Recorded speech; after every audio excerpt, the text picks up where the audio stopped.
Well, good afternoon, everybody. I hope those of you who had lunch had a good lunch.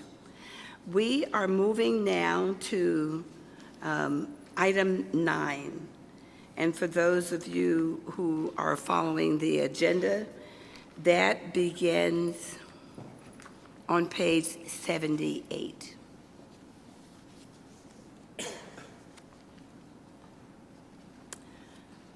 As you know, we've had a lot of discussion about the university and about the Moldova USA component of the university. What I wanted to indicate before we start is that the school is in compliance with the institutional standards. But there are some concerns about the school's relationship with the marketing company, which is referred to in the collaboration agreement as the University of Moldova, USA. You all should have copies of that now. So what we want to do is limit our discussion to those documents.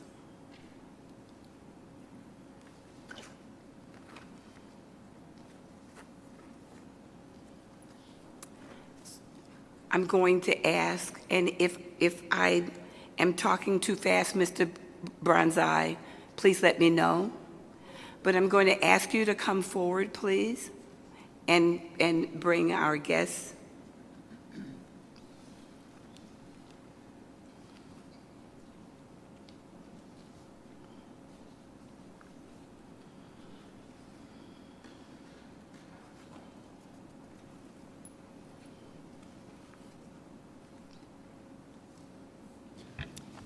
Everyone, this is Daniel Branzai, and I will ask you if you'd like to introduce yourself to the group, and then I'd like to ask our guests to introduce themselves. My name is Daniel Branzai with HANA Interpreter Service, and I'll ask them to introduce themselves. They have some Romanian. Okay.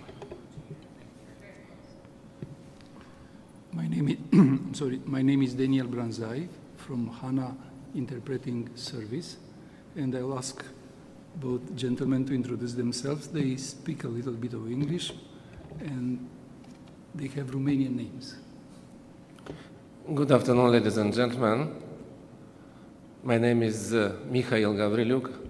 I am Vice Rector of Medical State University and Pharmacy Faculty Nicolae Tistimițanu from Moldova, and I am here very honored to be present, and especially I am thankful for the President of Dental Board, for Secretary, especially for Dr. Steve, because we are invited here and have a great opportunity to represent our university. It is for the first time in our university activity to be invited in so high conditions, and I say thanks for all boards of dental boards of California. Thank you, and my colleague is Professor. If I may, I just want to repeat your name. It's Dr. Gavriliuk. Gavriliuk. That means from Gabriel. Okay. Gavriliuk, Mihail. Okay. Michael, Mihail. Okay, thank you.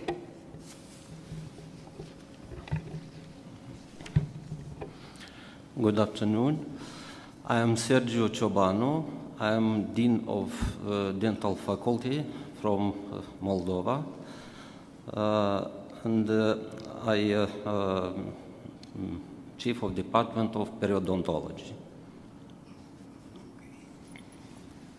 And I'm going to repeat that, Dr. Ciobanu. Ciobanu. Okay. Thank you. Okay, thank you.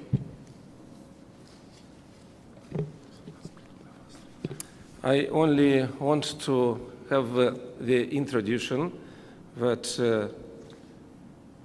our university, Nicolae Tistimițanu, is a public higher educational institution under the authority of the Ministry of Education, Culture and Research and the Ministry of Health, Labor and Social Protection of the Republic of Moldova. The university has self-control over all aspects of its dental training program and ensures the performing of all the institutional standards that we approved by the California Board. Specifically, our university retains full control over considering, evaluating, and admitting all students, creating and implementing its curriculum, and designing appropriate mechanisms to ensure that its admitted students receive the proper professional training. We are ready to answer your question, but in the same time, I am not sure that my English is 100% understandable, and because of this, I will be thankful to use the help of translator. Doing great. Doing great. So, board members, just so that you know, the board has essentially hired the services of Daniel as the translator. And if you are going to be asking specific questions, if you could refer to the collaboration agreement number, that the guests have a copy of that. So if that's where your questioning is going, then let's try to keep everybody on the same page, so to speak. If you don't understand something that has been said, please ask for it to be made more clear.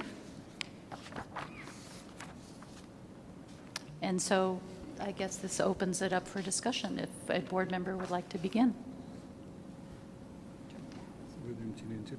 And if we can use the same process that we had before, if you have questions. Okay, we'll start with Dr. Morrow. Thank you. And I want to extend my welcome to you and visiting us here in California. It was just 3 years ago that you were welcoming me to Moldova after a long flight, and jet lag had set in, so hopefully your jet lag has improved better than mine did at that time. Thank you. You know, my hope is that you can help me, and maybe some of the other board members, to better understand some of the provisions that are identified in the collaboration agreement between the University of Moldova and University of Moldova, USA, Incorporated. So, do you want me to allow you to do a translation? Yes, I want to use the translation, but to be sure that I understood the question. Legătura între cele două entități, Universitatea de Stat și cea care este secția americană USA. Okay, I can answer that this company, US Inc., is a separate entity that provides Nicolae Tistimițanu certain marketing, branding, and collaboration with potential students, with candidates. However, University of Moldova, US Inc. does not make any admission decisions, provides no training or education, and certainly has not control over the settling of Nicolae Tistimițanu policies. Thank you. I would like to start with section number 1 under general provisions. There are 3 bullet points under that section. 3 paragrafe. Yes. All 3 of those bullet points describe training programs that are approved by the Dental Council of California. It is my understanding that the Dental Board of California approved one program and one program only. That was the 5-year program that was taught and conducted in the Republic of Moldova. The explanation or the description of those 3 programs, I would like to have a better understanding as to how those programs can be classified as being approved by the Dental Board of California. Sunt 3 programe și ei din California au aprobat numai unul. Și ar vrea să știe care este legătura între celelalte 2 programe și dânsii de aici. Programul pe care l-au aprobat ei este cel de 5 ani. Noi putem să răspundem că avem doar un singur program, doar not 3. Este vorba de același program care se menține în limba de stat română, în limba engleză și în limba rusă. Deci astea sunt cele 3 paragrafe. Poate că e vorba de aceste 3 paragrafe, but I try to answer you that in dental training, our university has only one program, identical for all students, but educational process is made in 3 languages, in Romanian, in English, and in Russian. But the program is the same for all students from all world that are admitted to our dental school. Thank you. I understand that from my visit at your institution. However, this document identifies these 3 programs as being taught in English only. I do not believe that the Dental Board approved English-only programs. So I'm concerned that this collaboration agreement provides for something that the Dental Board did not approve, that is, programs that are taught in English only. Cine avea câteva programe pentru diferiți studenți? Unul. Același program. I think is some misunderstanding. That's why I'm asking you to help me to understand my misunderstanding. Yes, we are ready to submit all documents that you will ask and to demonstrate that the program is the same, including in the English language. Is only one program in English that is identical with the same program that is held in Romanian and Russian. Thank you. Bullet point number 3 identifies a program that will be conducted in the United States, in California.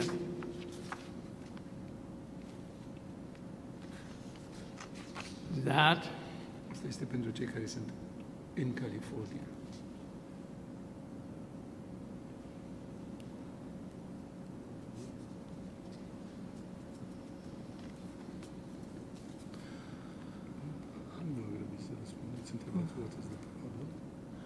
I don't understand the question about this point 3 from paragraph 1, yes? Okay, bullet point number 3, under section 1, general provisions, Yes. states in my copy, the training program approved by the Dental Council of California for the students in the 4th and 5th year of study of the Faculty of Dentistry of USMF conducting the studies in English and who agreed to pay an additional fee approved by the USMF for the accomplishment of the studies program for the Dental Council of California. I'm not aware that the Dental Board approved a program of 2-year study that was conducted in English at an additional fee. It was my understanding and the understanding of the site visit team that the tuition or the costs for the education at the University of Moldova School of Dentistry was the same tuition charge for everybody that attended. This seems to set up a program that is stating that it was approved by the Dental Council of California, which is really the Dental Board of California. And I'm not aware that that program was ever approved by the Dental Board. Deci paragraful 3, o să vezi timp, gândiți-vă. Prevede 2 ani cu taxă suplimentară. Și îi spun, noi nu știm să fie avut 2 programe, unul de 5 ani și unul de 2 ani, cu taxă suplimentară. Noi am înțeles că plătim ce plătim și toți fac aceeași taxă, nu taxă suplimentară pentru 2 ani de program special. Dați-vă timp să vă vorbiți.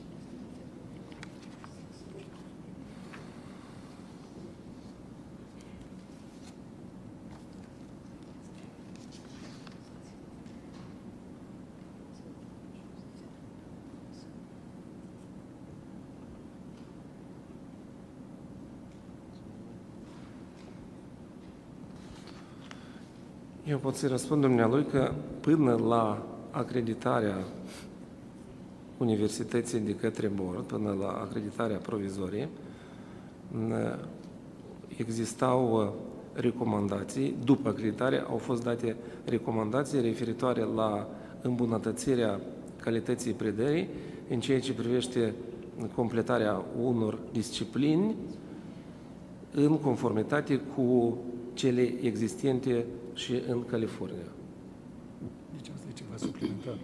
Deci noi, în conformitate cu recomandările făcute, în ședința Senatului, Universității, s-a luat hotărârea de a completa programul în conformitate cu recomandările făcute de către evaluatori.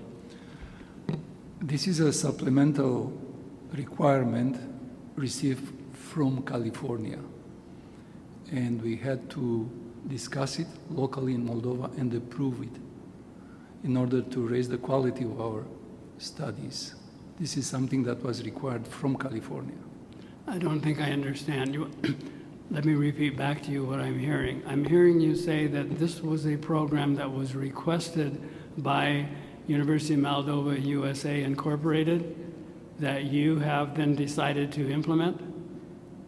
Now, I mean that during the evaluation, you suggested us to improve the quality of some courses, like ethical, like another approach in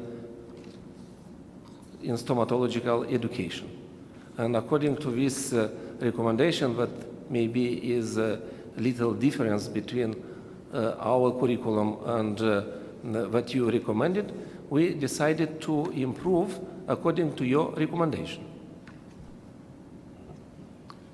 By moving part of the training program outside of Moldova to California? Definitely not.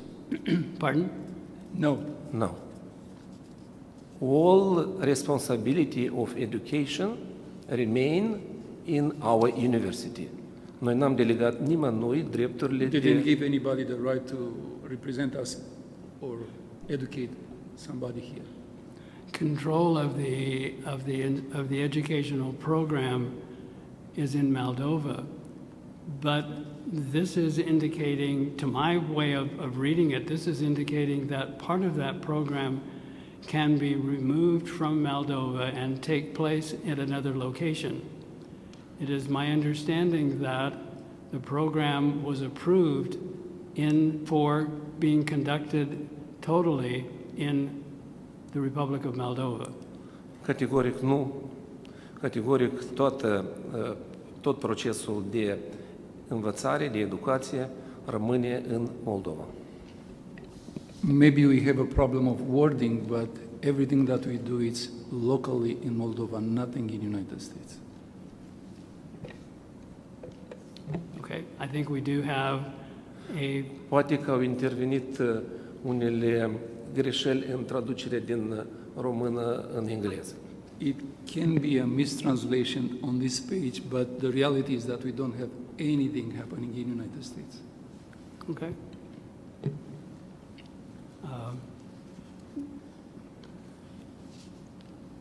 President, would you like me to continue with what I have, or do you want to open this particular subject up for other people to make comments about? Before we move on? Tema lor este juridic. Am înțeles. Dacă le dați aprobarea, atunci ei funcționează în America pe... Nu, nicio aprobare. Is that you want to have allow? Ei au numai responsabilitatea de a face publicitatea universității și a selecta doritorii de învăța, adică a selecta marketing. And then you can Let's open it up for this, limited to their responses. to this general. Tema lor este ca absolvenții ăștia. I suggested we limit it to their responses. Plătesc o taxă suplimentară ca să poată Am să înțeles, facă ce aici. am înțeles. Dar așa ceva încă nu s-a întâmplat. Am I off base at this point? It's hard to turn your mic off, please.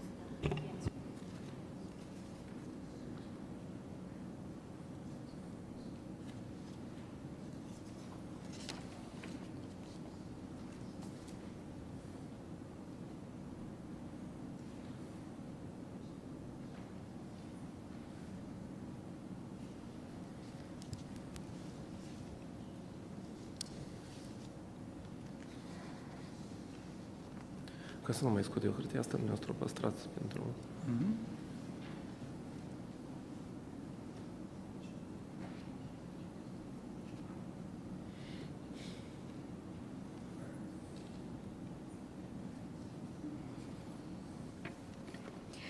I'm just going to recommend that the board members, if they're going to be asking questions, try to be more specific in referencing the responses, the school's responses to the board's questions, and they are numbered, the pages are numbered, and if you could reference a page number, this way we all know precisely what response you're trying to get clarification on.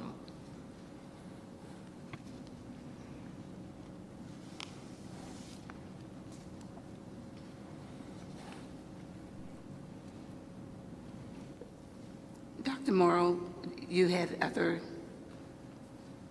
Dr. Moore. beg your pardon? The document that you're referring to for the response, do you have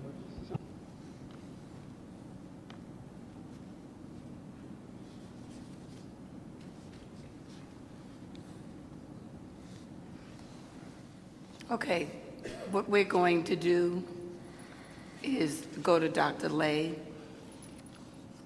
and then at some point, we can come back to you when you're ready to go on, Steve? Okay? Well, first of all, thank you for making the trip to be here. I'm more confused now than I was with the recent, exchange between Dr. Morrow and you. And this collaboration agreement confuses me even more. So I guess I have quite a few questions, but I'm going to start out with the first one. Okay, so on the very first page, under 1.1, bullet number 2. Dr. Lay, are you referencing the collaboration agreement?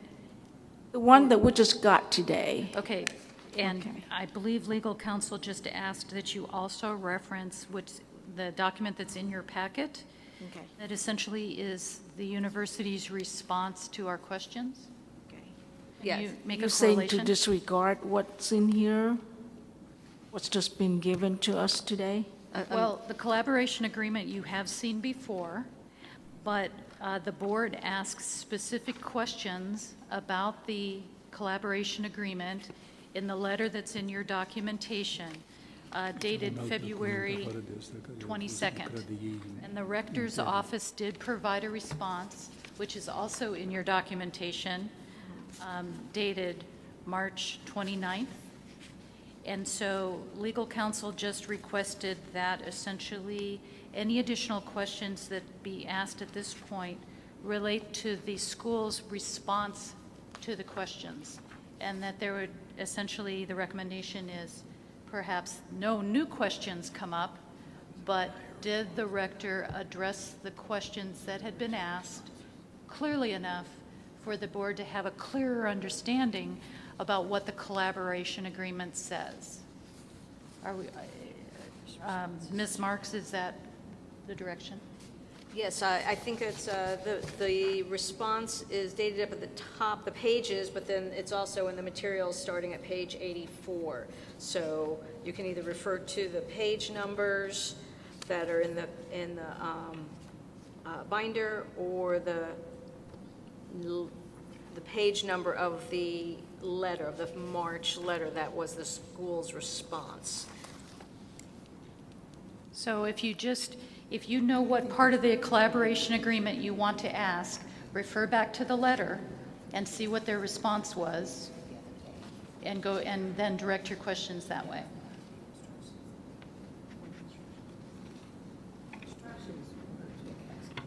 The fact that the collaboration agreement was just given to us a few minutes ago, I mean, now we will have to reference back to what's in the packet. It's going to take us some time, because I just don't have enough time to read this and reference it back to what's in the packet.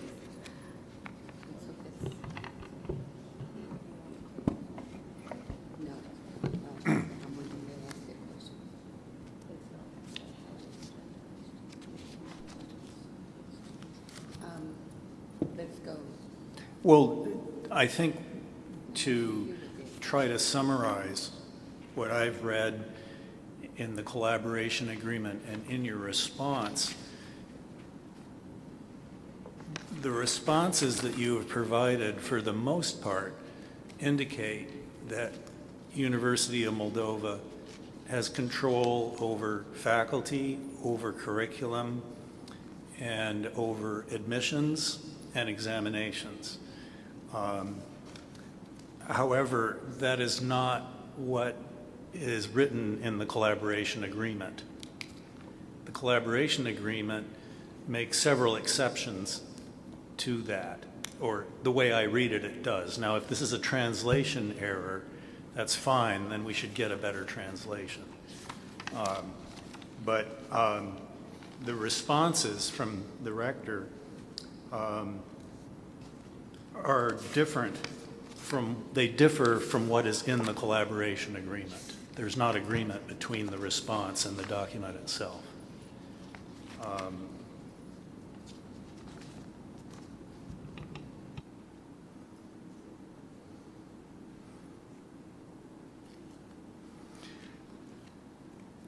Let me just give one example. Let's see here. Again, this is confusing because we're referring to three different documents.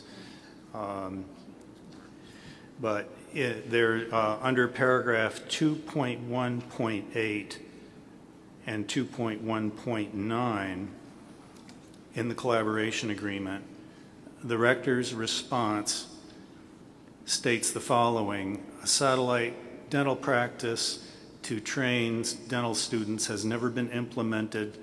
If the USMF were to ever utilize a satellite office, it would file the necessary application and follow all the necessary regulations for extramural dental facilities. And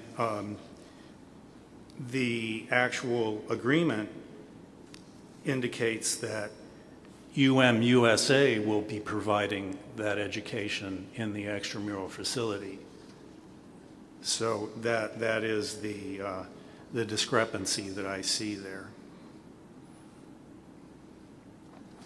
In other words, 2.1.8 reads, UMSA shall open a satellite dental practice in California where it shall perform the practical training of students admitted to programs of the Dental Council of California performed in USMF. So it appears that what's in the agreement is not consistent with the response that we received.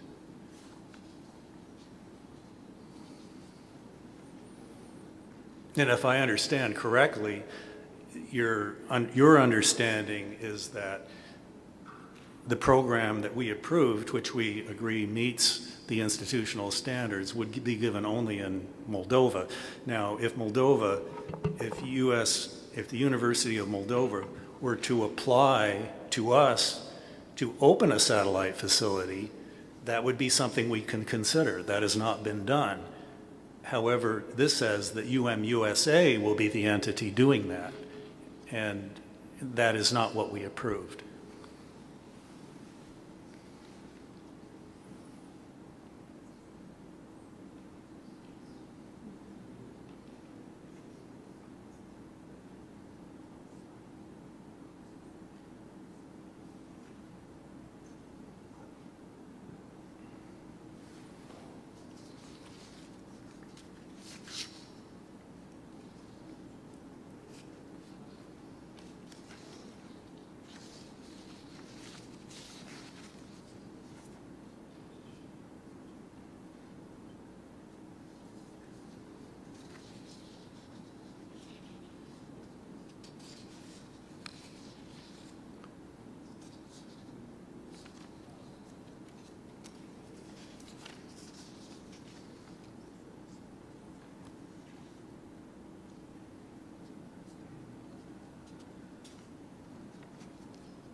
Okay, I think is not good translation because satellite institution means extramural facilities. According to our curriculum, all students in some period of education are going to extramural facilities. The students that are admitted now in the first and the second year of study are far from this situation. Future situation. When we will come, when we, according to our plan, will do it for the students from California, first of all, we will respect these necessary steps. First of all, we will apply approval by the Board of California according to the documents that are on the site of Dental Board of California. And after that, we will decide if your approval will be done to do these extramural facilities here. But not to give the responsibility to do it for another part of our university.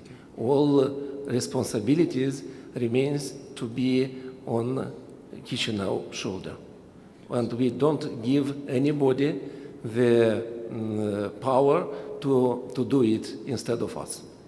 Spuneți că sunteți deschiși, we're open to any suggestion. And we are open to all any suggestions for future, but first of all, we will do when Dental Board of California will approve such extramural activities here.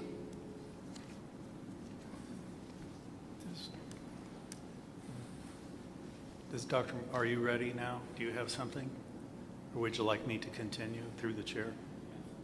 Yeah, let me jump ahead to page 91 of the agenda, which has the response specifically regarding training programs for 4th and 5th year students. And this is the response letter from the rector on page 91, under number 1 there. Everybody got that up there? Okay, and I'll read it very briefly. The 4th and 5th year program referenced in the collaboration agreement is the integrated 2-year program for foreign trade dentists known as the International Dental Program. The California legislature has encouraged all dental schools to provide this course of study. However, that may be the case. However, we never were made aware of such a program, nor did we approve that program. We did receive a letter, which is referenced to this. However, our response to that indicated that that request was denied. So I think Dr. Morrow was trying to indicate that that was not part of what we reviewed as part of the site visit, and we have consistently been unwilling to approve that because of that.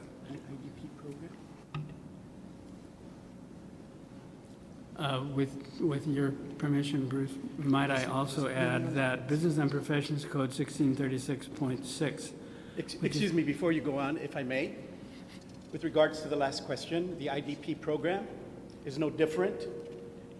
It used no different the process to seek approval than the existing dental schools in California. It was consistent. There is no process, in fact, in statute to approve, whether it's UCLA, Davis, or any of the others. This issue is not new. This issue was, in fact, part of discussion with previous boards.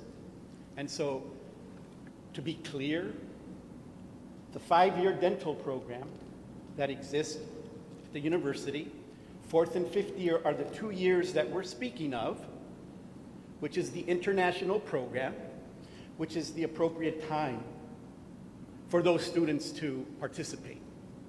So, to seek approval, there is no reference in the statute. The history shows that none of the dental schools in California ever went through the process to seek approval. La CEA gave a notification to the board when it was about to do a 2-year program. And it was a notification for purposes only. The rector and I, as the representative, have communicated executive officer in the past of the intention of implementing the IDP program no different than how it was implemented among the other dental schools, for the record. Before you walk away, would you identify yourself, please, for the record? Yes, I'm sorry. Richard Polanco, representing the University of Moldova. Just for clarification, the legislature has encouraged all dental schools in California to provide a 2-year course. Is that correct, Senator Polanco? That's correct. Thank you. Ce spune dânsul este că Good.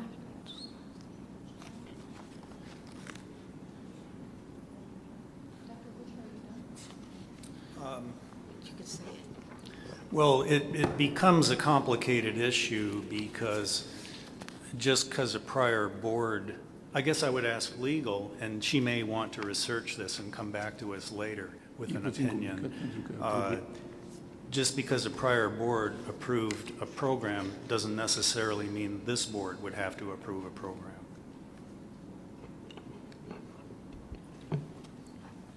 I would also be happy to provide legal interpretation.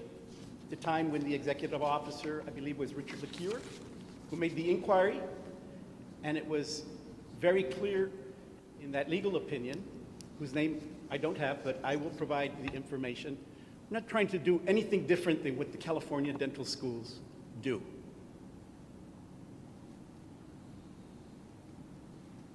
Dr. Witcher, I'm not entirely sure I understand your question, but if there's a prior approval of a school or a program that would continue by the board is sort of an entity, that approval will continue whether or not there are changes of board members unless and until there's a different action taken by the board again in the future. Does that make sense? Does that answer the question? I follow you, and however, we're dealing with a new application and a new set of circumstances. So I don't believe, well, anyway, I think I'll just leave it at that.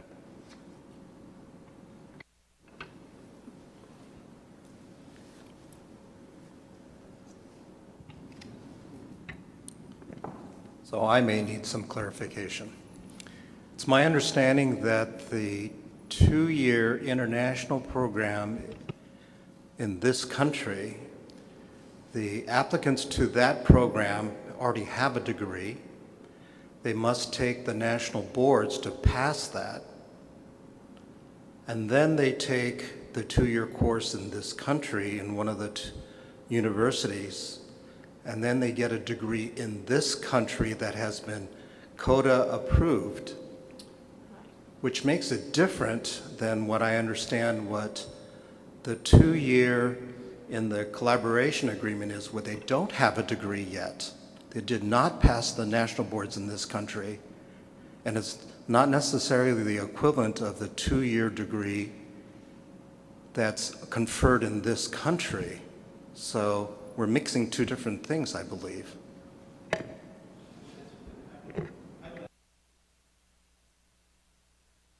Your comment with regards to Moldova it acceptanța fac asta being fără un different? degree.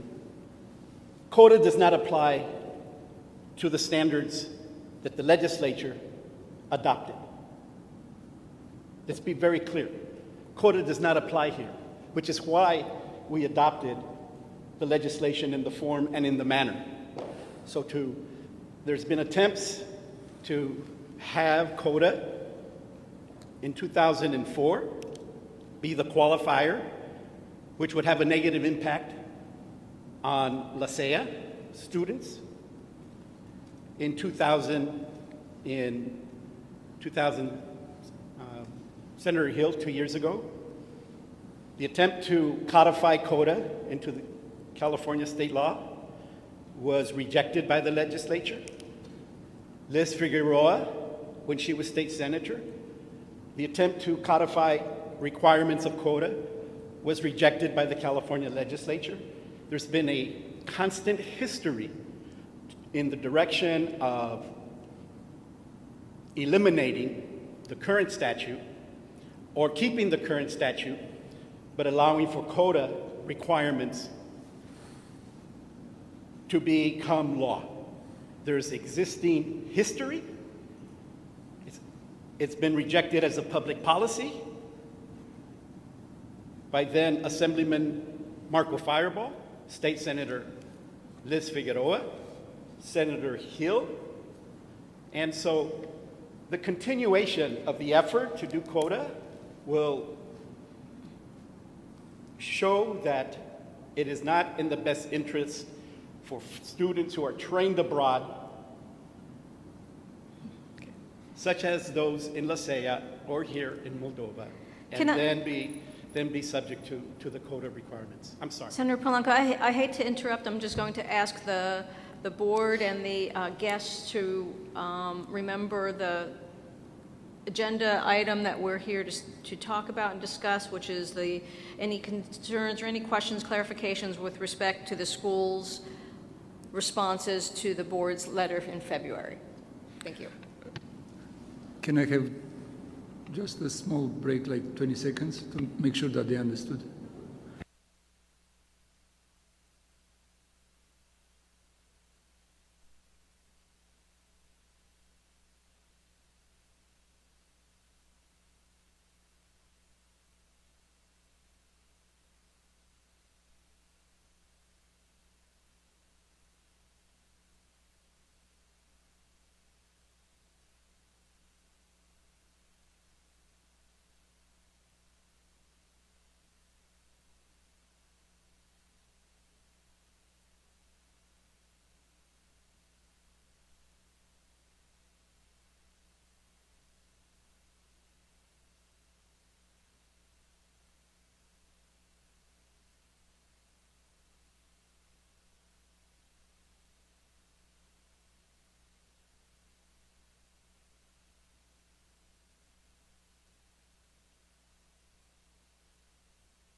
Thank you very much.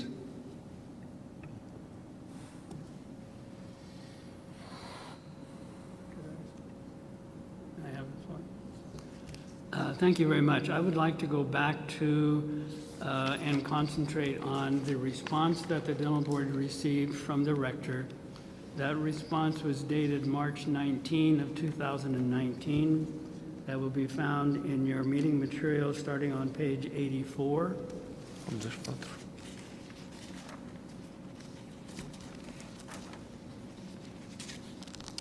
And also continuing then through a number of pages, okay? So I would like to first see if you can help me understand the rector's response to paragraph 2.1.5, which you will find in his letter on page 86, page 3 of his response letter. I think the board had some concern or question regarding this provision, which I will read from the collaboration agreement. That's 2.1.5. The programs of study approved by the Dental Council of California and performed in USMF shall be carried out in coordination with the requests of USA and final approval by USMF. As a marketing organization, UMUSA,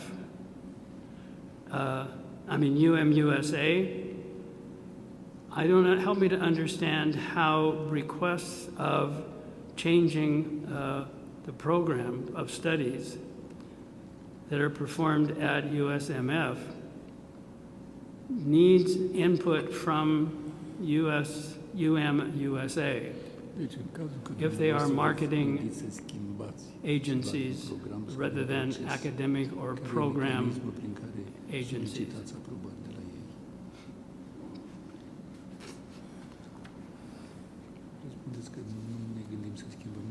Deci, da, într-adevăr, eu dacă am înțeles corect, e vorba că schimbările de program pot fi doar la o sugestie care vine de la organismele internaționale. În interiorul universității, până în alta, n-au intervenit careva necesități de a schimba.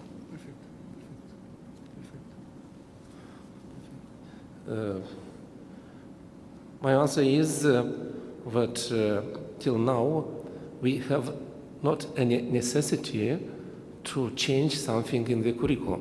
And no initiative. Because this can happen maybe only by the suggestion of international organizations, not by suggestions of anywhere. And we now strictly keep this way, but only the Senate of our university has a power to suggest to change something in the curricula.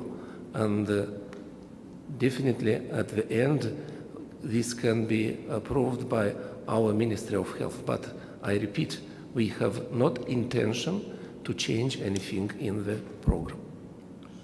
I appreciate that. My reading of this indicates to me that there is a potential for USA to influence the program by stating that any changes in the program performed shall be carried out in coordination with requests of USA. That gives the potential for influence, if not control.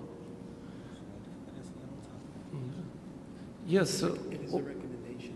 yes, of course, we could not do anything by the suggestion of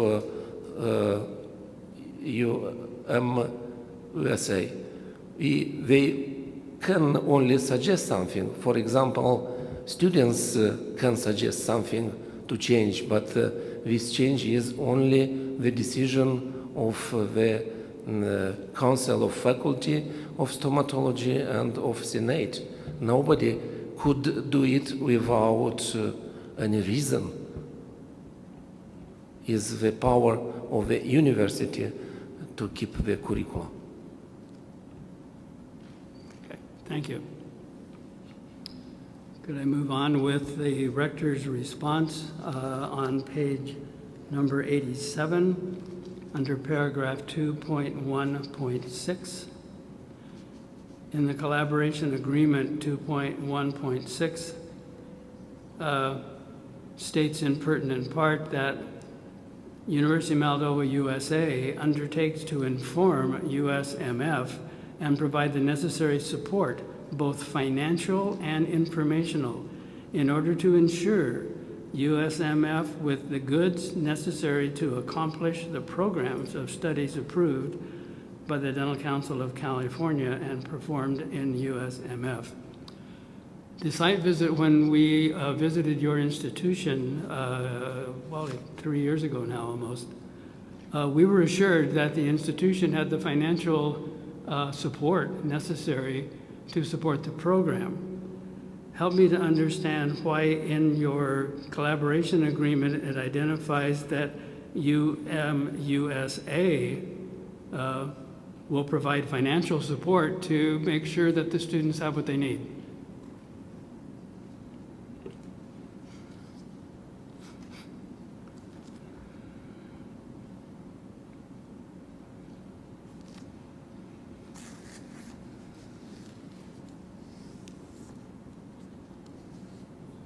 Noi suntem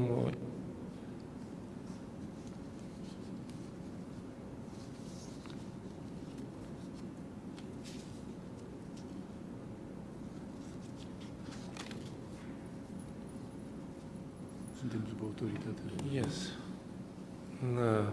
We are government institution, and nobody with all money of words can not press our decisions. The University Nicolae Tistimițanu is a public institution. We could not change any part of curricula or educational program because somebody gives money. If I may add a little more to that, it is no different than the relationship that exists with many medical, dental, biosciences.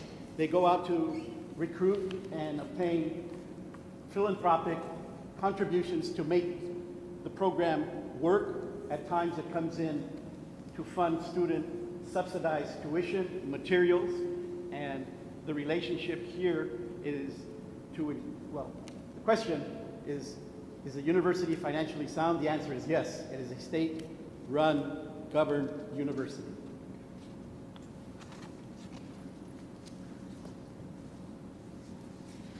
Oh, you go ahead.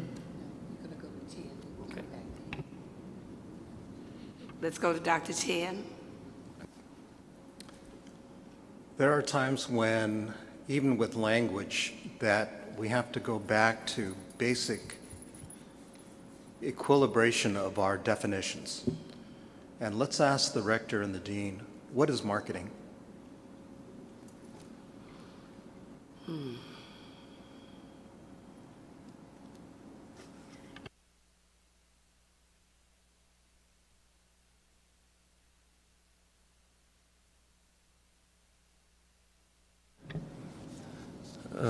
Our answer is that our university is a state university, and Moldova is far from America. Moldova is a small country, and not all people know about us. And this is our common practice that you use not only in America, in California, but in India, in Israel, in other countries. We have agreements with some companies that diffuse the information about our university, about our country, about our facilities, and invite the candidates to do the study in our country. And by strong selection, we have a possibility to approve good students. That means we need good quality of candidates. And the marketing, in our opinion, is to attract much more persons who want to study abroad and to select among them the best that will be really good doctors. So as I understand the model of marketing, you have information here, pieces of information. You have an interface that you want to distribute that information. Is that correct? We only use the help of some people to distribute the information about our university and about the conditions to study in our country. Okay.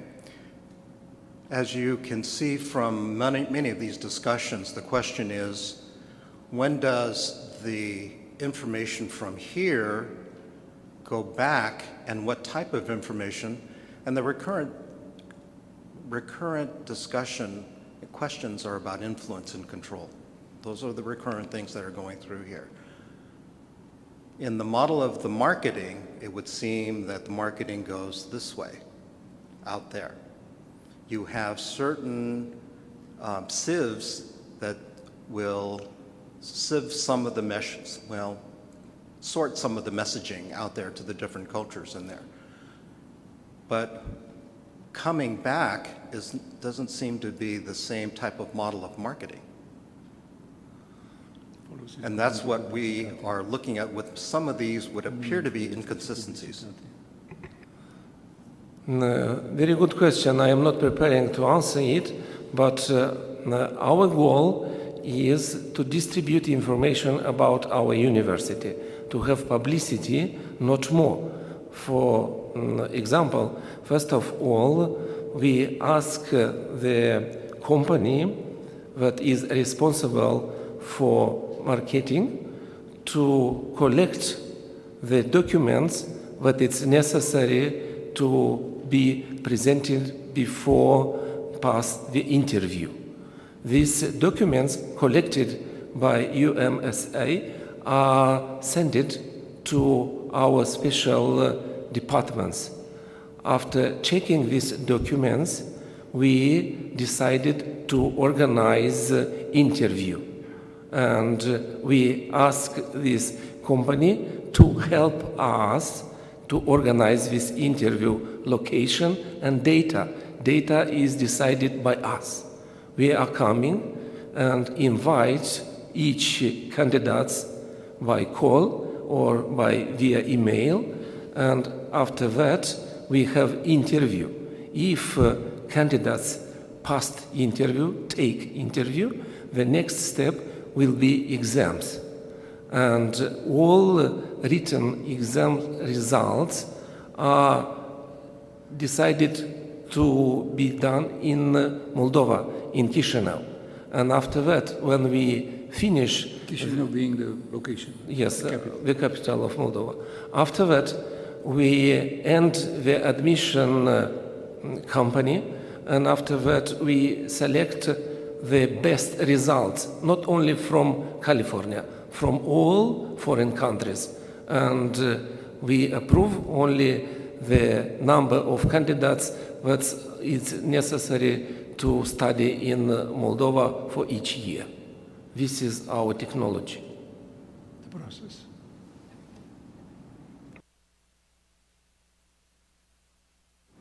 Hello, thank you for being here. The board received a marketing flyer, and I just wanted to know who has control. Do you check the marketing? Are you authorizing the marketing that's outside, going outside to the other countries and to the United States? The quality, are you approving it?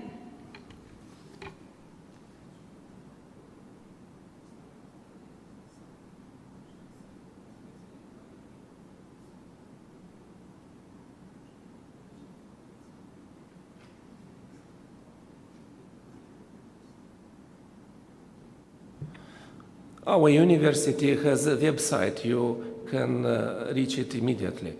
And this website has a link with website of marketing company. And all information that is put on the website of marketing company, first of all, is approved by the authorities of our university, of our council. This is a rule. It's impossible to say something without approval of our university.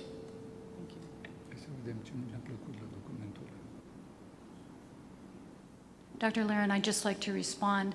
When it was first brought to the board's attention last fall about the flyer that was misleading, we did immediately contact the school in Moldova, and they did respond. So I think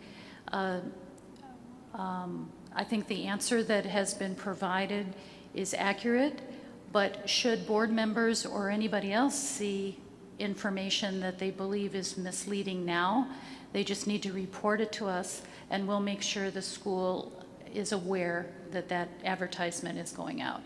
But they did respond that they are going to be looking more closely at the material that's distributed on their behalf, and will make sure that they approve anything that's going out.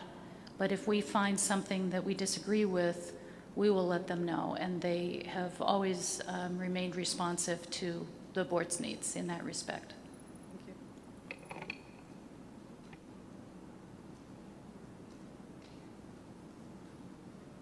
Do you have anything else? Did you have anything else? No? So let's go to Dr. Witcher. Let me just ask through the chair, Dr. Moore, did you cover 2.1.1? I just want to make sure I don't repeat something here.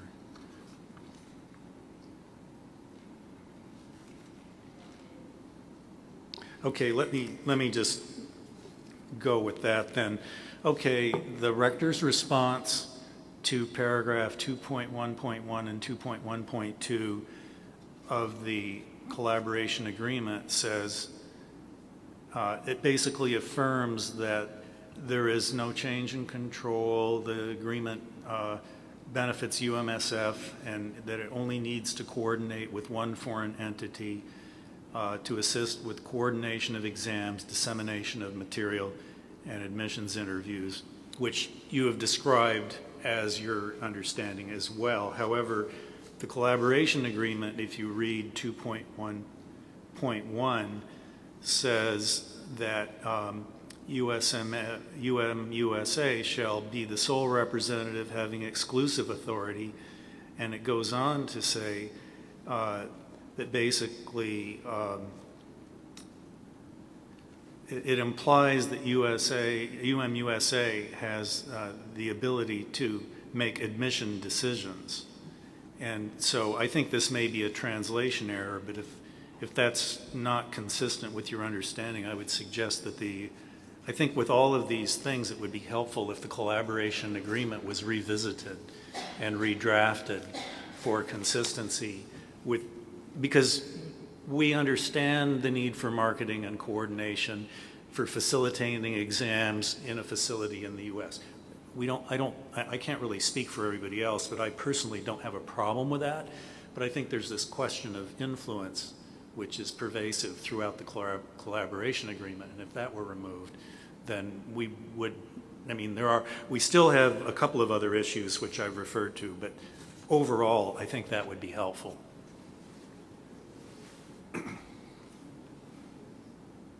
Yes, thank you for your recommendations.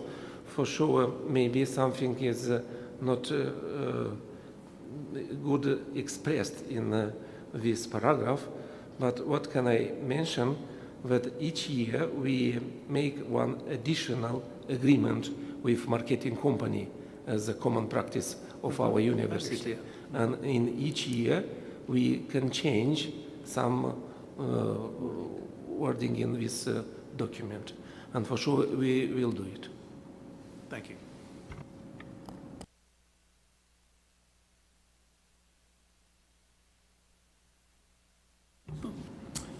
Thank you. Again, returning to the Rector's response to items requested, I would like to look at his responses to, beginning on page 89 of your handout, page 6 of his letter, of his response letter, paragraphs 3.1 through 3.4. Basically, those sections refer to down the future when the University of Moldova applies for reapproval, which is a 7-year time frame. And 3.1 identifies that candidates applying for admission to one of the programs approved by the Dental Board of California performed at USMF shall pay an application fee and so forth, and pass an admissions examination approved by USMF and UMUSA. Help me understand, as a marketing agency for your services, why does the admissions examination require approval of UMUSA?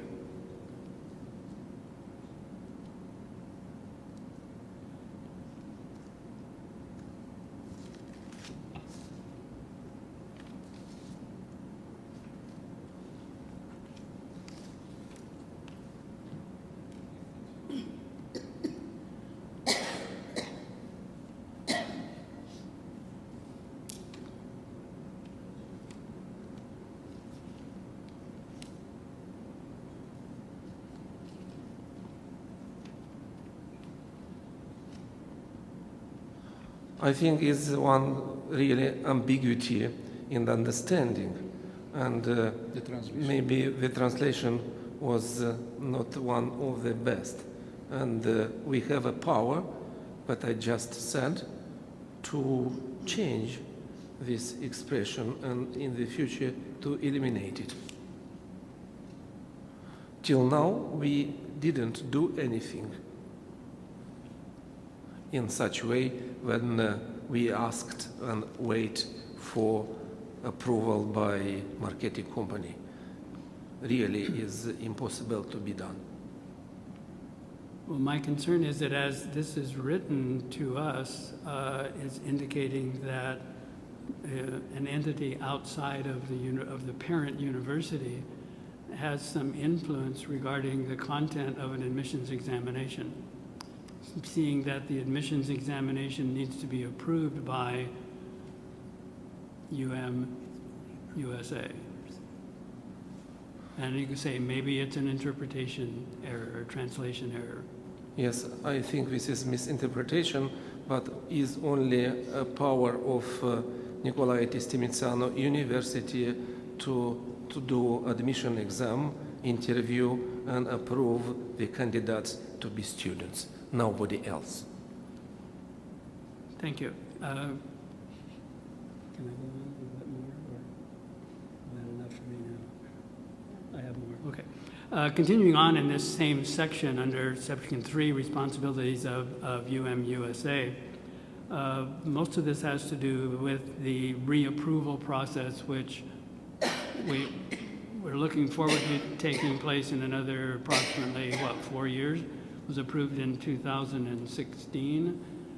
So 7 would give us, right around the corner. So time flies, especially when you're having fun. So it's not going to be very long before we go through that process. But basically what this is saying to me, as I read it in its English translation, that University of Moldova, USA shall provide and carry out all necessary activities for USMF in order to extend the accreditation period of the Faculty of Dentistry. And it even goes on to state that the cost of this will be taken from the account of UMUSA. All remuneration of employees of USMF will be paid by UMUSA. Seems to be a financial investment in the part of UMUSA to see to it that University of Moldova continues approval to the point at which they are willing to, according to the way I read this agreement, they are willing to provide all necessary activities and functions and pay for all costs for that reapproval process to happen.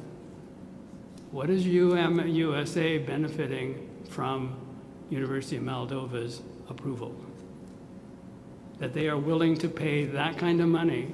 You know how much it cost for the original approval process. I read this to say that UMUSA is willing to pay that out of their own account in order to, what should I say, not guarantee, but in order to accomplish a continuation of approval.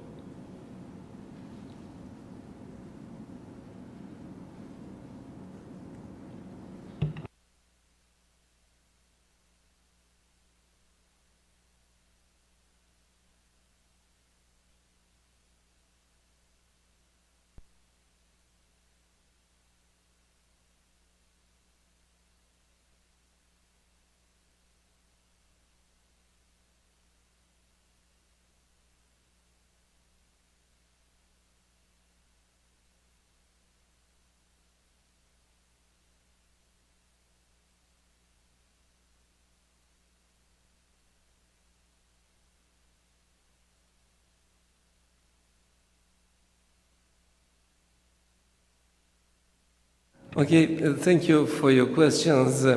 I have no idea why this company is so kindly to us. I only suppose that one of the person who is a foundation, who is on the basis of foundation, is Mr. Mamaliger. He was born in our land. More than that, his children graduated our university, and our first communication was in the condition when his daughter graduated our university. If you remember, Dr. Morrow, you met this person during a team site visit. And in the same time, I think, this is my only, I think, is not some money interest, is one, like Mr. Polanco retired, said that is philanthropic, maybe is intention of legacy of Mr. Mamaliger. Why not? Exist a lot of examples in the whole world, especially when we discuss about Moldova, post-Soviet country that has a lot of power, and one of our problem is brain drain. That means we are looking for good quality of education in medicine, in stomatology, in all our country and in our culture for future.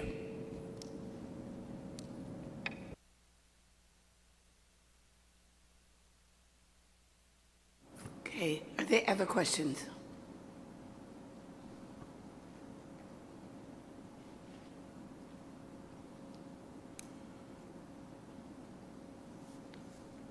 Dr. Yu. I don't have a question, but I just have a comment.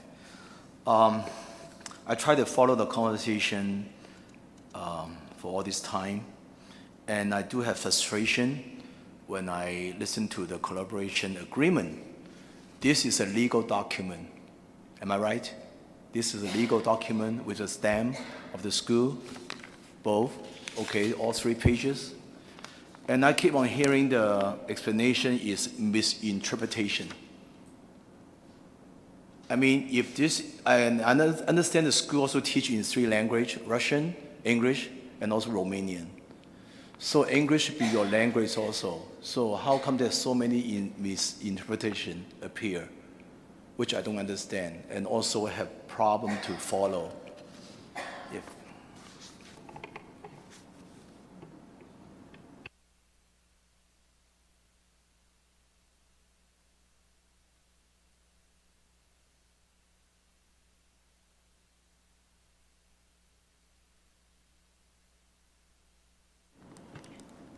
See no other questions?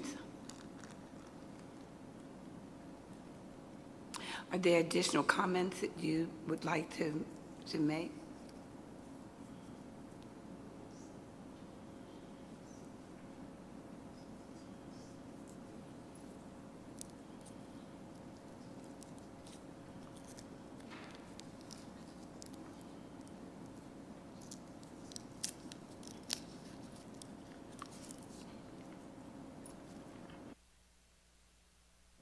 Yes, thank you for this very important for us discussion. This is a good opportunity for us to understand the possibility to increase the quality of education in our university. And for sure, the educational process forever will be in the hands of our university, that is a public institution, and nobody could influence the politics of our university. And for sure, Dental Board of California is a great authority, and it's, we are proud that such international board can do the accreditation of our university. First of all, before this process, we check all our weak points. And after approval, immediately, like Dr. Morrow said, we start to think about revenue of this accreditation. And we are looking in the future to keep this good relations between our university and Dental Board of California, maybe without any third company. Who knows? In the future, we have enough possibility and experience to receive candidates directly from the country, not from the third party. This is step-by-step improving of the strategy of our university. Thank you. We appreciate so much your having traveled for so far and for responding to our questions. It's not a small thing. It wasn't like me coming from Sacramento down here, so we appreciate your being here. I did want to ask council how you would advise that we go forward from here. We've had a lot of discussion, and there's been a lot of correspondence back and forth. What's your advice in going forward? I think at this point, the board staff would take back the information that it has from the school, look at the standards that are set out in statute and regulation, and make a determination about what the next steps might be, if any.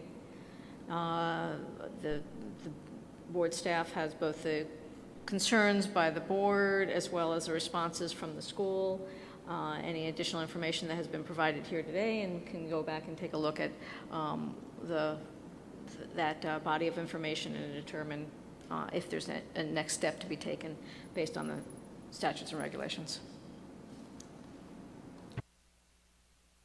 Before we close out this item, is there any public comment on this item?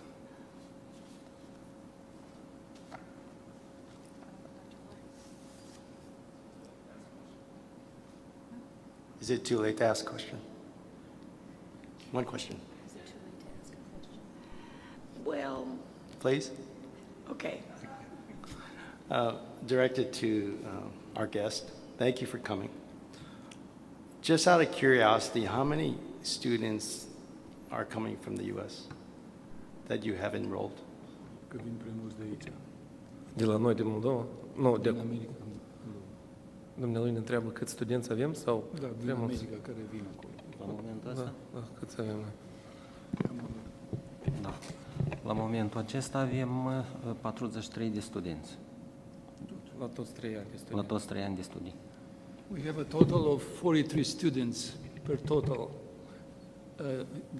From the U.S. Din America câți vin? Aveți un număr de americani studenți care vin la Moldova? Da, ăștia sunt americani, 43. 43. Din 6.000 de studenți. From a total of 6,000 students, 43 came from United States. Dar la facultate avem 861. La facultate. The dentistry faculty has about 800 students in all 5 years of study, and among them, 43 students are from United States. And California? In California, I am not sure. All of them are from California, Okay. because we have experience of American students on another faculties: general medicine, pharmacy, public health, and optometry.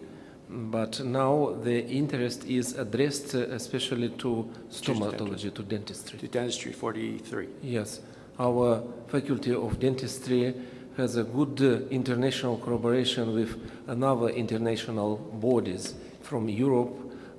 Is a partner of Association of Din Europa, Evolution from Europe. FDI. And asta care ați spus dumneavoastră din Carolina de Nord. Consiliul, Cum se numește în română? asociație. Okay, another possibility, because our strategy is internalization of study. We have a possibility to compare and to introduce new method of study in our university, maybe to attract students. And one of the step that was made for 20 years ago to introduce English study in completely from the first till the 5 years of study. That means all staff is prepared for English, and more than that, research and staff mobility is made on the basis of international collaboration. And we are very proud that it's possible to do it in California. And in the future, the next steps that we plan is to establish direct connections with medical dental schools from California, and to have a good connections with deans and staff from these universities. Okay, thank you. Ms. Fisher. Thank you. It was a pleasure to meet you. Thank you for coming. I think your testimony has,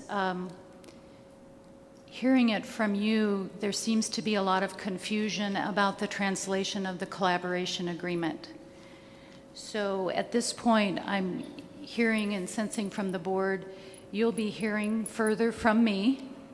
But in the meantime, if you would be working with Moldova USA to review the collaboration agreement and to try to get a clearer understanding of what it says, If you would like to bring that, if you would like to present that to the board in a language other than English, we will get a translation service to translate that.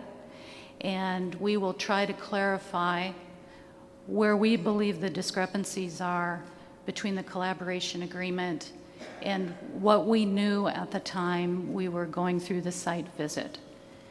Just so you know, these issues could have been handled during the site visit if the board had known you had a relationship with a third party, and we didn't know that at that time.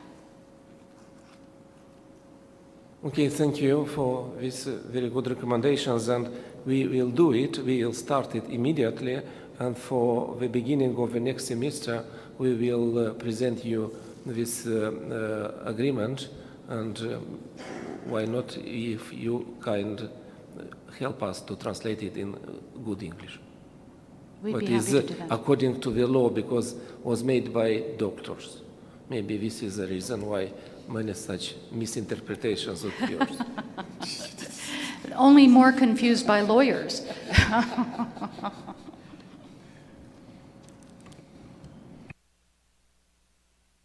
Thank you so much. Before we move into the next item, which is enforcement, let's take a little bio break.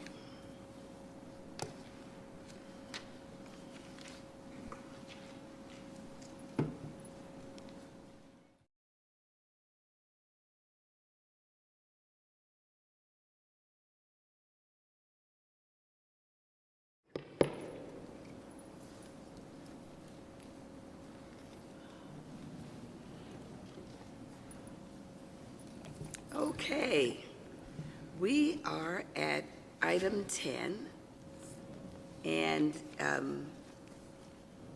for your reference, that's starting at page 94.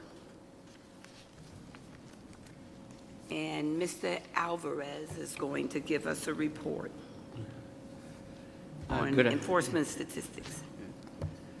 I'm not used to this. So far away. Yeah. I don't know who's who right now so far.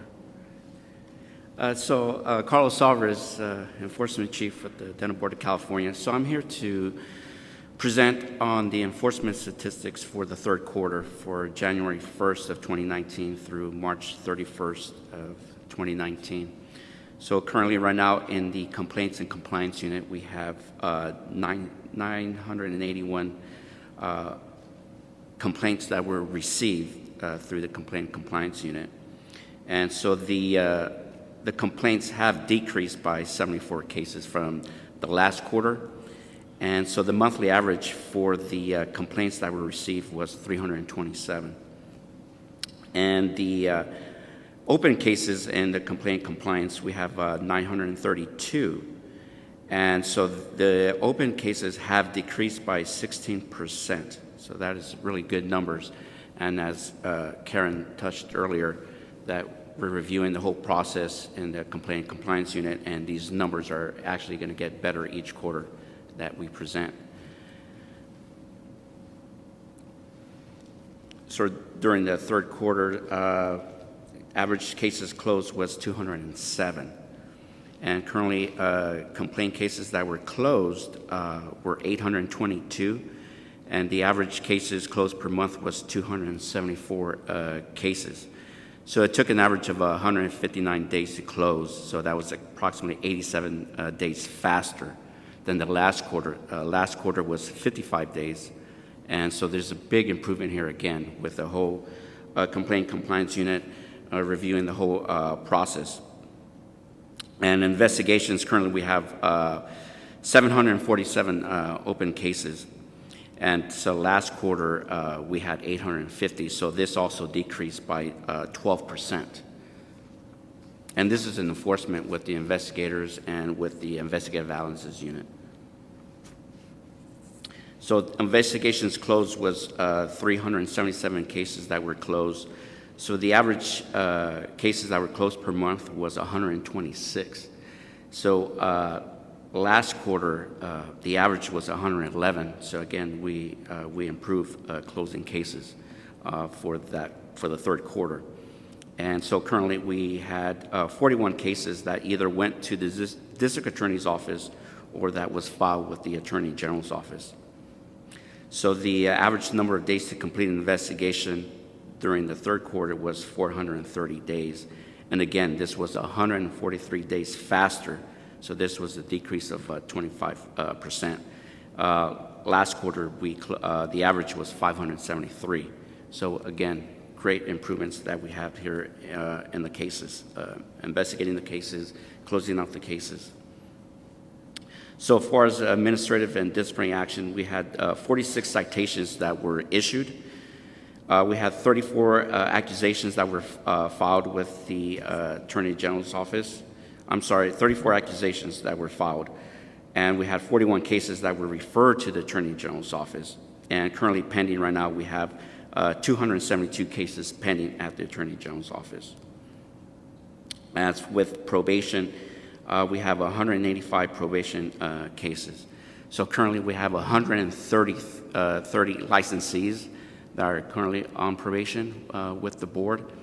And we have 55 that are tolling. So that means that licensees that are not in the state, they're not practicing, so therefore their time is tolled.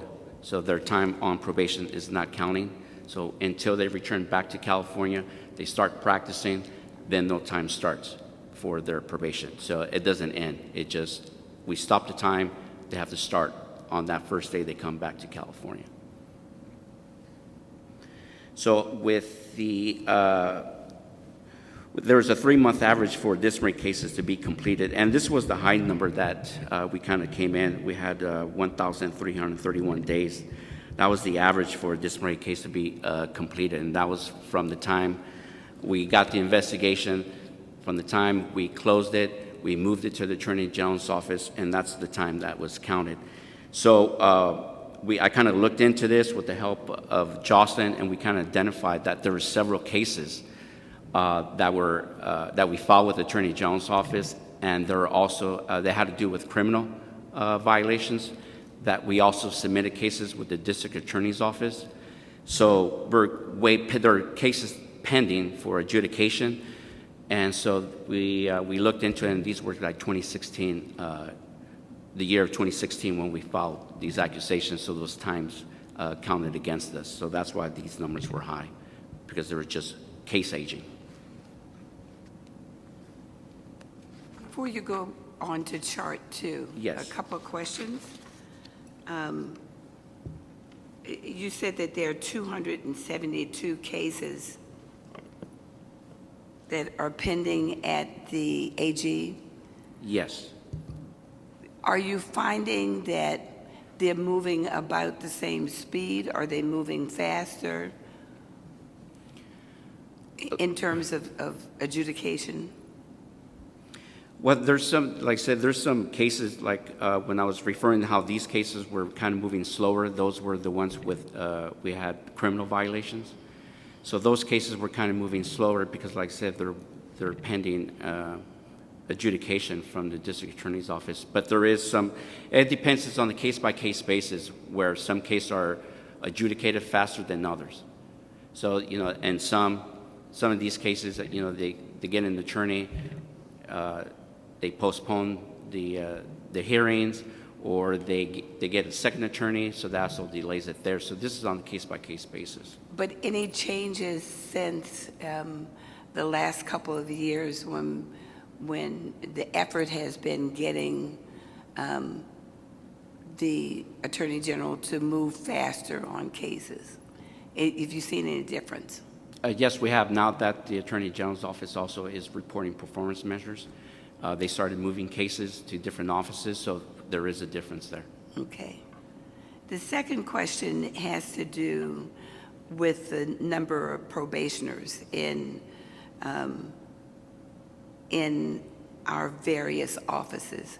How many, on average, how many is that per investigator? On the average per investigator, it's about 10 probationers that they're monitoring. Okay. So they also have their cases that they're doing, and aside, they have probation monitoring as well. So as you can see, the Orange office, the active probationers are a little bit higher than we have in Northern California.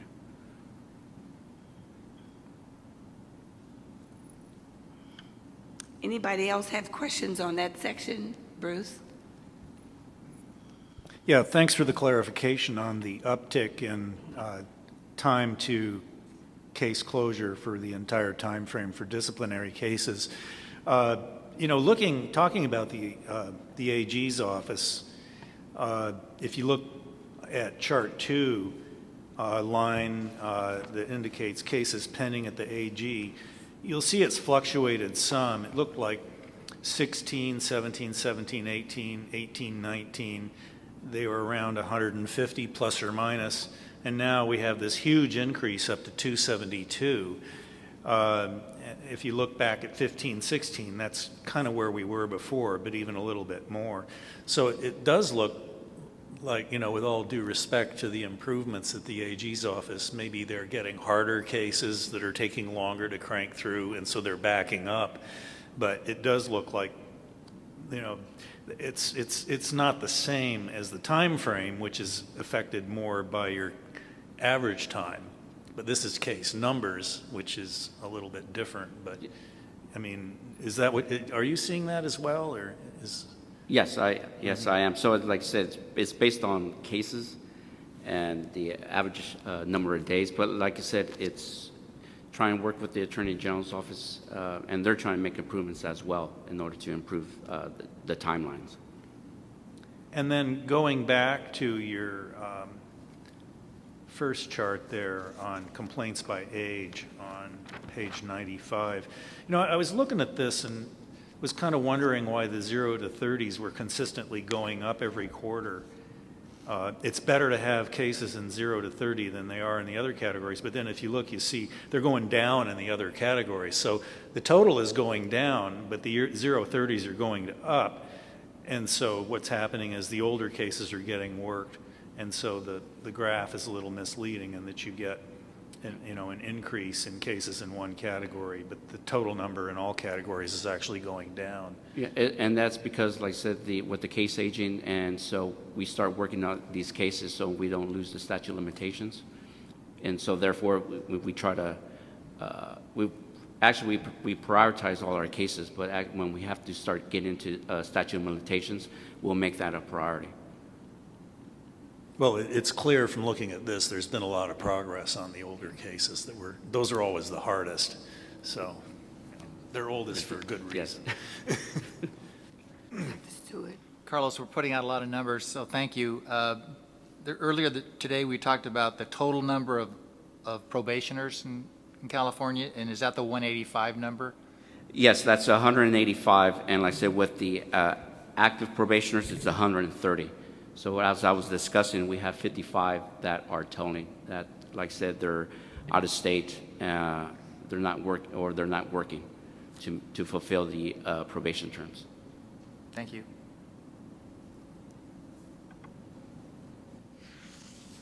So that ties in, Dr. Lai, to your question about probationers notifying their client base as to whether or not they're on probation. We're talking about 130 licensees at this point. At this point. Yeah. And to our earlier discussion and your comments earlier, public protection is so important. But I always struggle with whether or not people do the things to empower themselves. One of the examples that I have given often is the research that people will take to get a car, but they'll go off to a dentist, to a doctor, and not check their background first. And I wonder at what point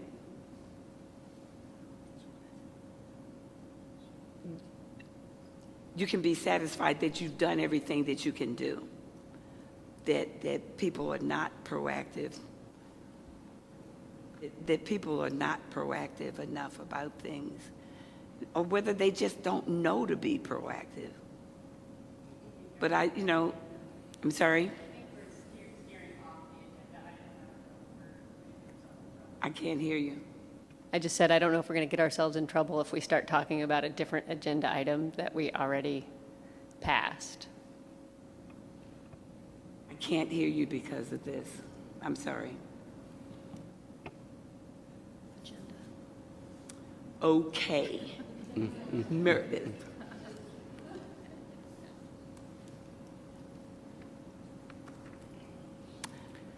Let's go. Okay, so if there's any other questions, we'll move into item agenda 10B, and that's the cures utilization. So currently, right now, we have 34,448 active licensed dentists, and the DEA has, the last numbers that we had was 24,633 California licensed dentists to prescribe. So I try to get an updated number of it on this. So this number can actually be higher or lower. Unfortunately, DEA doesn't share that data. So that number of 24,633 could, like I said, it could either be higher or it could be lower. So I try to get these numbers here to present. So currently right now, for registration, as of February of 2019, we have 14,856 dentists that have registered. So from November 2018 to now February 2019, so that's been 627 licensees that have registered with Cures. And as far as usage, we had 6,487 dentists that have created patient activity reports, meaning they actually went in, they entered the patient's information, they enter the prescription that they're prescribing. That also allows them to send messages to other prescribers. And so that's what this means, that they created patient activity reports. So it has been used. And also 5,000, total times, 5,609 times Cures was actually accessed by the dentist. And 162 telephone calls were made to the Cures help desk by dentists seeking information about registration or anything about Cures regarding the tabs, how to register, how to do patient activity reports. That's what it consists of with the help desk.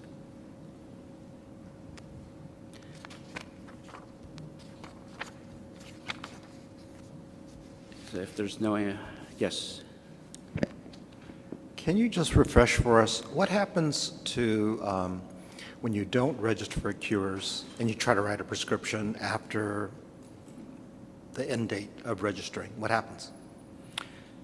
So that if we do, I'm sorry, if so, part of this, I'm not sure if that kind of gets into the next topic of AB 49, but part of this is that if we did receive a complaint that they weren't registered between that time frame, then that's a decision that we can make, whether we could do an administrative citation or we could actually file a case with the Attorney General's office, depending on the time of length that they took not to register.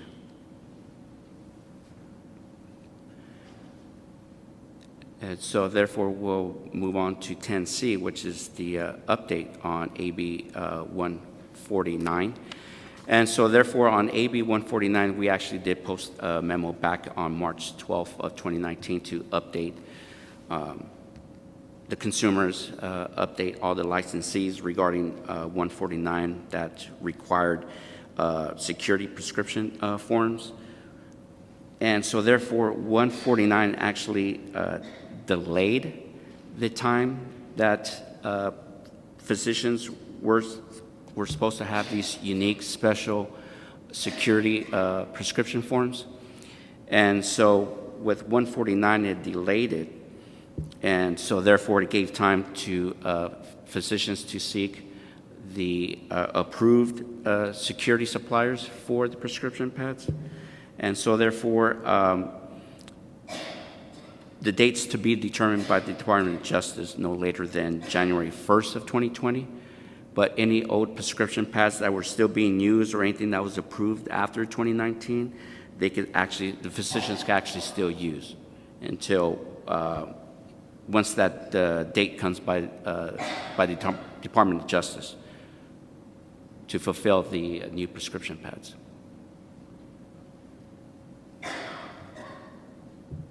Yes. How's this tying with the e-script?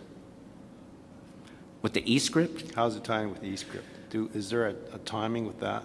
I'm not too sure on that one, and I apologize, and I will look into that, how that affects the Because e-scripts. I've been questioned once about e-script and how this would, and Bruce, do you know something about this, Bruce? Yeah, through the chair, and maybe staff could help me with this. I believe that becomes a requirement in 2023. Thank you.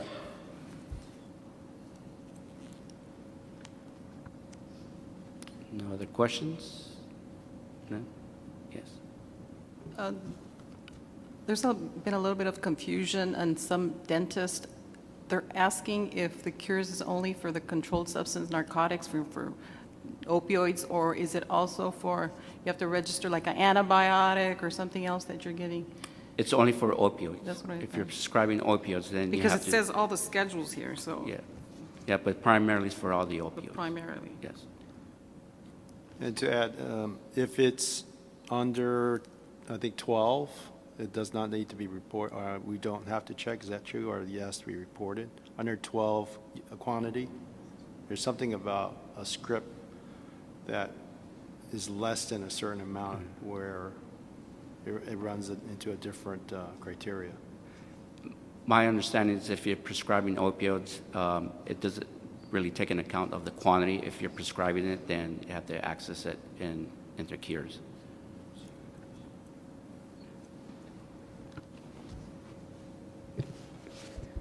So there's Mary McEwen with CDA. There is an exemption to report to cures if you're prescribing, I believe, 5 days or less, if it's directly with some type of oral surgery or surgery that was outpatient for that. Right, that's what I was pertaining to. Thank you. Thank you. Any other questions? Any other public comment?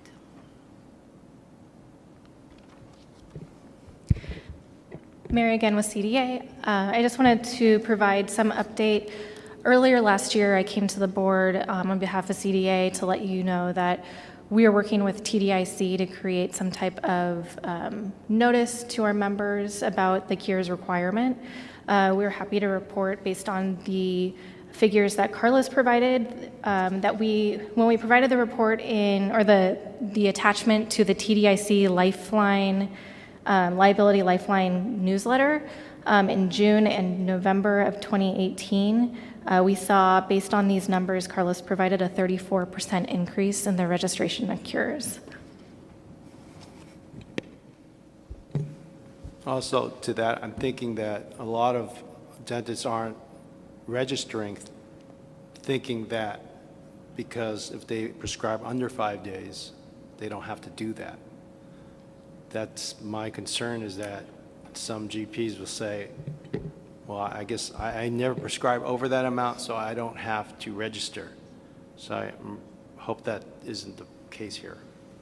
So in the notice that we provided TDIC members, it was very specific to the fact that if you have a DEA registration, you're required to do that, rather than the number, or even talking about those exemptions.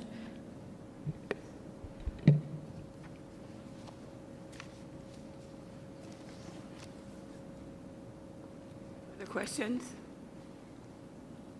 Thank you. Thank you.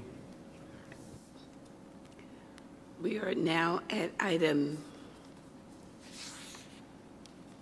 11, which is a discussion and possible action regarding meeting dates for 2020.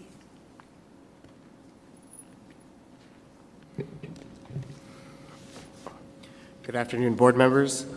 Wilbert Rumbawa, Administrative Services Manager. The board will need to set the 2020 meeting schedule to provide adequate time for board staff to negotiate contracts for meeting locations. A 2020 calendar is attached for your reference. This calendar includes dates for holidays and association meetings. It's the assumption that all the members are affiliates of different associations, so we tried to fit as many as we could in. Please keep in mind, pursuant to Business and Professions Code Section 1607, the board shall meet regularly once each year in San Francisco and once each year in Los Angeles, and at such other times and places as the board may designate for the purpose of transacting business. Historically, the board has met quarterly, 4 times a year. As such, the following dates staff are proposing for your consideration. So if you view pages 112 to 115, you will see all the different associations that we have listed and the holidays. And we would like to know if any of these dates would work for you guys.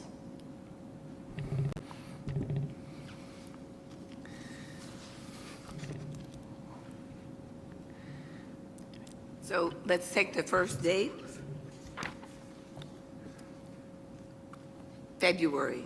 And the option is February 20th and 21st or February 27th and 28th.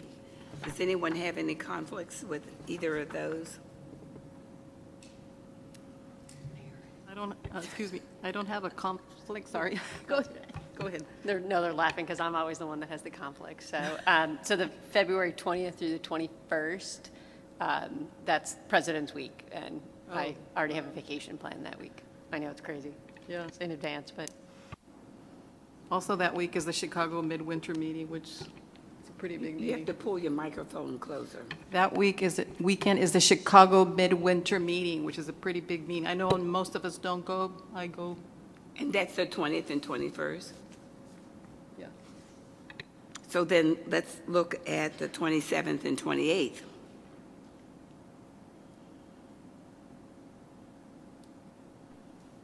Just for clarification, Dr. Laren, what meeting?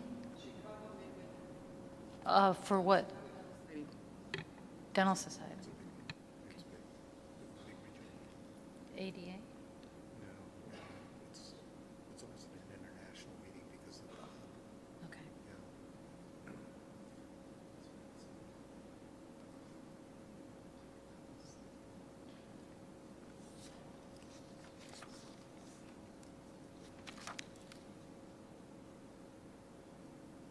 Nobody has a conflict for February 27, 28?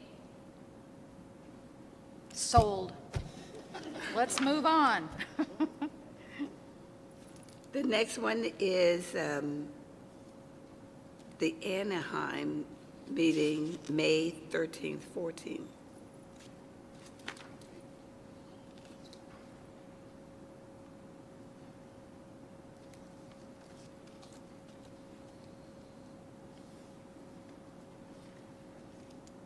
I guess we have a winner Any since we issues? don't have an alternate. No other choice in the matter because, I mean, typically we're here for CDA Presents, and that's the time that CDA will be presenting again for 2020. If board members believe that it works out for us to have our meeting in collaboration or essentially at the same time as CDA, we'll continue to move forward. Awesome, okay? August 13th, 14th, or August 2021. should I just speak up? Yes. So I am also gone the week of the 20th and the 21st of August. So I have a conflict that week. You're the opposite. And I'm just the opposite. August 13, 14 may be the beginning of the school semester.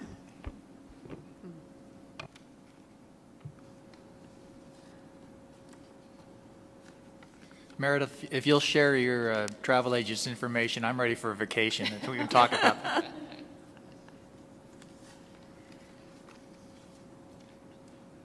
So if the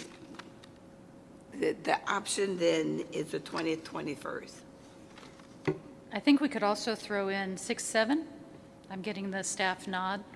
We could do 6, 7 if that works. August 6th and 7th. Yeah, I know I have a conflict that week as well, but as I said, I'm the difficult You one, are I know. becoming a problem child.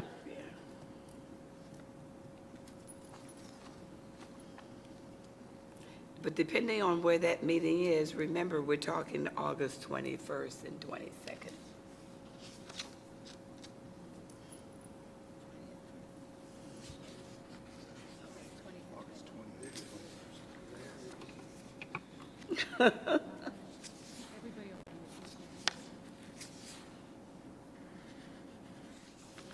Okay, folks, I know you're tired, but does somebody want to give a suggestion of which, so we have one board member that can't attend 13-14 August, and one board member that can't attend 2021. At this point, doing the calculations, we can go down to 8 to have a quorum to conduct business. So if somebody will just put a date out there that seems better. I mean, is it going to be 13-14 or 2021? Okay. I think I'm going to suggest 13-14. Oh. And I was going to suggest 2021, but we'll go with the president. I need a coin. No, let's go with Okay. So which one? 13-14. 13, 14. Okay, we're going with 13-14. Dr. Larry? Yeah, I just had a question. Has it ever been suggested to hold future meetings during the CDA Presents in San Francisco so we can have more attendance and we might want to go to the meeting just like we do here? I mean, not for this year maybe, but for the future? I think the timing is a little off on that one because it's in No, like not September. for this one. For No, but I mean like in the, I think it's Okay. usually in mid-September, which I think then makes it difficult or too close to the Q4, I think is why we haven't done that. I don't know. Maybe there is a reason. Yes, that's the reason we schedule it that way, because if you look at the calendar, it states that CDA Presents in San Francisco is in September, so that does conflict with the quarterly schedule. We would like to keep it at the quarterly schedule is, yes. What he said. And I think that if it's a year that there are still some legislative issues we have, better to do August than September.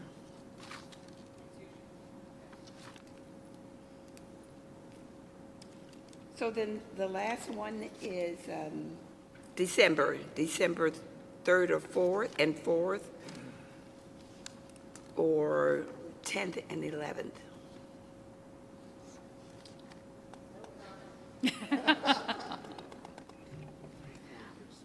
Pacheco, preference for the first selection. 3-4? 34. It's my wedding anniversary, but I am married to the board now. I'll make it. Party. I'll make it. Okay, December 3rd and 4th look like going once, going twice? We got that, okay. Okay, because everybody seems to be out of steam here. Let's repeat those dates for everybody. All right. For the 2020 meeting schedule, February 27th and 28th, 2020, May 13th and 14th, 2020, August 13th and 14th, 2020, and December 3 and 4, 2020. If the board has any objections. We usually don't know ahead of time. Although I will note, and the question was locations, and I was saying we usually don't know ahead of time, although I will note that because you have picked the May dates in Anaheim, because we usually do San Diego in February, that would put us down south for 2 meetings. if that's what we're going to do.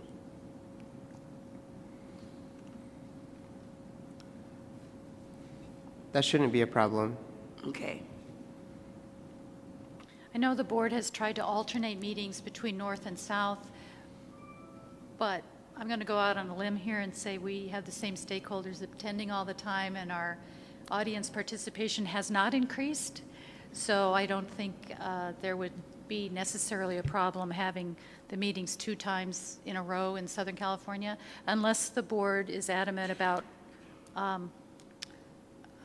rotating back and forth between north and south. We're finding it more and more difficult to get rooms and to get locations, so that's why we appreciate you taking the time to check your calendars at this point. It could be conceivable at some point in the future that the dates that we've recommended aren't going to work, and we would have to come back to the board and look at additional dates, because it is getting more and more difficult to get locations. So just keep that in mind. The quarterly meetings also are somewhat fixed, and if a special issue comes up, we always try to accommodate board members' schedules through a teleconference option, usually during the noon hour if a special board meeting needs to be scheduled. We try to not have to go in that direction. Although I think Dr. Stewart would say, if we only moved to Fresno, it would change things. Well, Fresno's a nice city, but I'd prefer Bakersfield. Thank you. I'll second Fresno.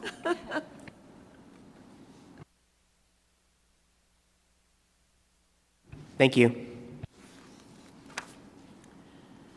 So now we're going into closed session.